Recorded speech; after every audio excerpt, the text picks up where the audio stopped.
Conflicts do not occur due to a single cause or reason. Instead, multiple factors along with sequence of events eventually lead to conflicts. Managing such conflicts is never an easy task. However, the learning points from each and every conflict continue to mold us both as an individual and as a professional. Good afternoon, Dr. Chan and my fellow friends.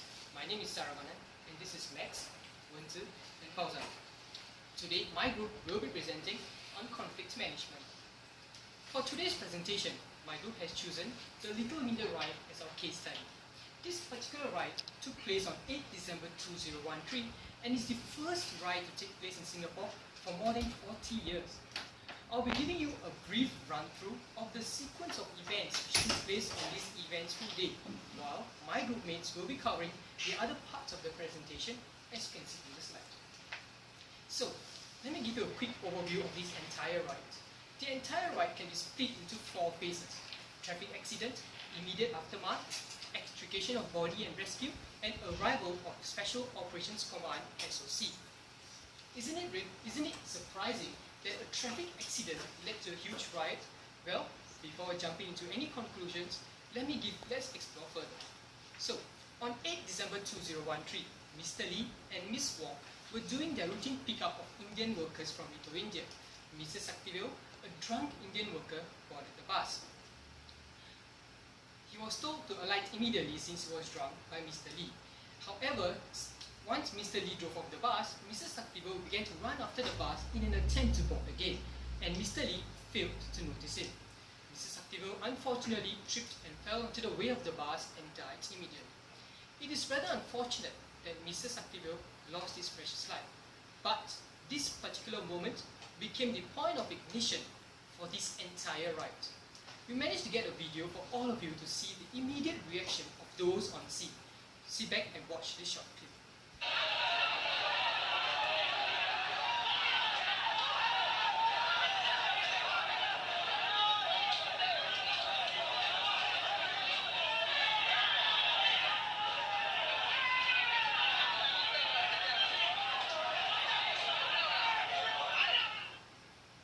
So, from this video, we can come up with 2 words to describe the reaction of the crowd. 1. Unhappy. 2. Violent. Things got even more complicated in the next phase: extrication and rescue. Cisco police officers and traffic police officers arrived on scene in an attempt to control the crowd and traffic respectively. Upon arrival of SCDF, the body was removed. Minutes later, the divisional police officers headed by ASP 10 arrived on scene. The police officers, along with SCDF, brought Mr. Lee and Ms. Wong from the angry crowd to safety. Upon witnessing this particular act, the angry crowd began to divert their attention towards the police officers and began attacking them instead. The police officers had a hard time controlling the crowd because 1. They were clearly outnumbered. 2. They had a hard time communicating with one another. 3.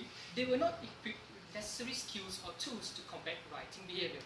Hence, the SOC was activated. But only after a long delay did the SOC officers arrive on scene in full gear, prompting the crowd to disperse. Those rioters who remained on scene were arrested and the riot eventually subsided. So that sums up my part of the presentation.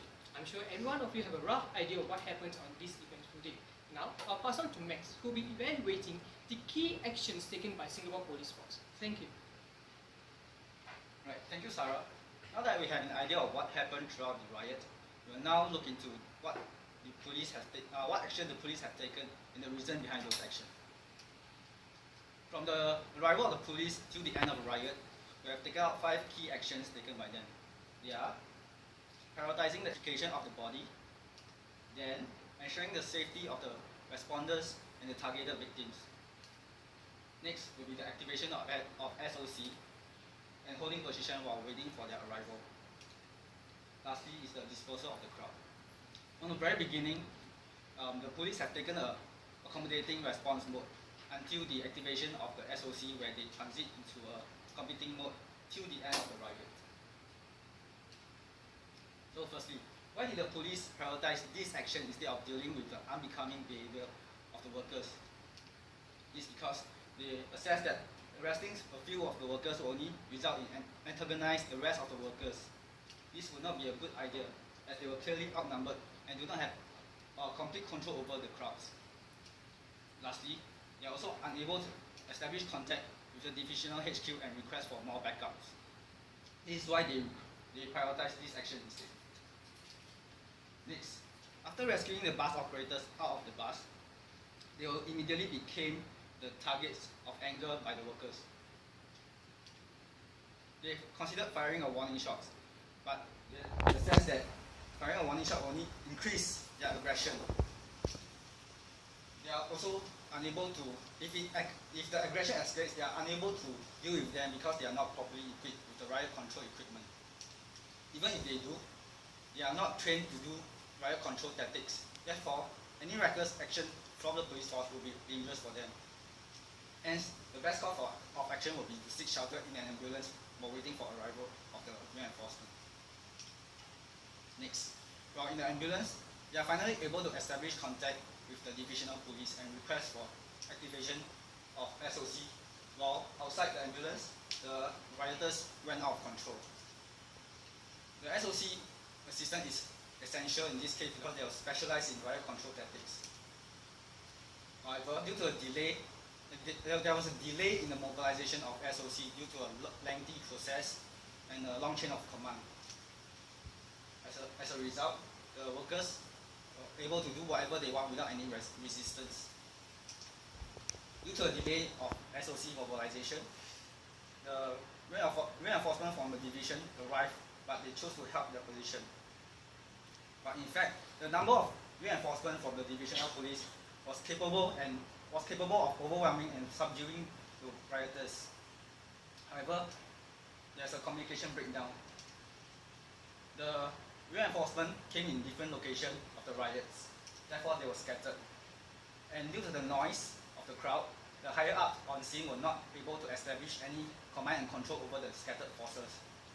Therefore, they are unable to size up into a critical force to tackle the rioters due to a lack of coordination. This is all as a result of a communication breakdown in the SPF. Therefore, there's a prolonging of the riot instead of ending as soon as possible. Lastly will be the crowd dispersal. Upon the arrival of SOC, they were instructed to make as many arrests as possible. However, the SOC commander deemed that the crowd was too big to make arrests efficiently. Therefore, they dispersed the crowd initially. Now that we have finished the reasons behind the actions of SPF, we will now pass to Wenzi to talk about the perspective of the rioters. Thank you, Max. Now that we have learned about the perspectives of the SPF, it is now time to understand the situation from the rioters' point of view. The main reason why the riot sparked off was due to misinterpretation of actions. However, due to a combination of alcohol, built-up resentment, as well as cultural collectivism, the workers resorted to adopting the competing response mode, thus leading to violence and aggression. When the police brought Mr. Lee and Ms. Wong to safety, the crowd had misunderstood the action as the police were trying to shield them and protect them instead of holding them accountable for knocking down the victim. One possible reason behind this misunderstanding is that bribery is common in India, and thus that particular move was seen as an act of bribery, and the police were trying to shield their own fellow Singaporeans. Intoxication was also another factor which fueled the riot. According to research, what alcohol does is that it disrupts normal brain function, which restrains impulsive behavior. This would then encourage violence and aggression, which were felt by the Indian workers who had been drinking throughout the night. Also, alcohol impairs information processing, which may cause them to misjudge social cues and overreacting to a perceived threat, which was exactly what happened that night. According to a study by Lee Kuan Yew School of Public Policy, 65% of workers who had their salary delayed by their employers were threatened with repatriation. Also, these workers have been suffering from poor working and living conditions, such as being exploited through long working hours and living in overcrowded dormitories. Adding on to that disadvantage, the Employment Act in Singapore allows employers to terminate contracts at very short notice, which can be as short as 1 day for workers who have been in Singapore for less than 6 months.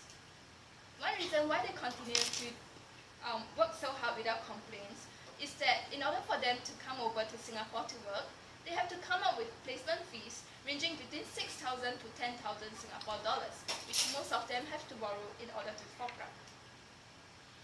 Moreover, due to language and cultural barriers, they do not have sufficient understanding of our legal system, and hence they may be intimidated to engage a lawyer.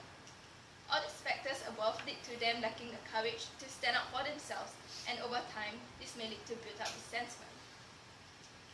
Lastly, collectivism is a cultural element of India, and mock gatherings are not unusual. What these people think is that since they can't trust the police to carry out their duties, they should take the matters into their own hands. Another term for this behavior is known as street justice. Although we do note that competing response mode is not ideal, the summation of the above factors as discussed makes it hard for them to adopt any other approaches. Now, I would like to pass the time to Fauzan, who will be sharing our key takeaways from this case study. Thank you. Thank you, Wen-Zi. Now that we have summarized the case, let's look at some of its key takeaways. Over the course of the semester, we have been introduced to 5 different modes of conflict management responses. With respect to our case study, we understood or we have identified that the police initially adopted an accommodating approach from the start, before moving on to a more competing or more aggressive approach towards the end of the riot. On the other hand, the rioters adopted a competing approach right from the onset, and it lasted throughout the course of the incidents. In summary, the case study that we have just presented allowed us to gain deeper insights in 2 out of the 5 main modes of conflict management responses. As a chemical engineering undergraduate, we have a plethora of choices in terms of job opportunities upon graduation. However, regardless of where we may end up in, it is inevitable that we will be dealing with conflicts in the form of either mitigating them or preventing them. Therefore, it is crucial for us to develop some opinions and ideas regarding this topic before actually embarking onto the workforce. These are the 3 groups of people who we will be interacting with on a daily basis in our work life.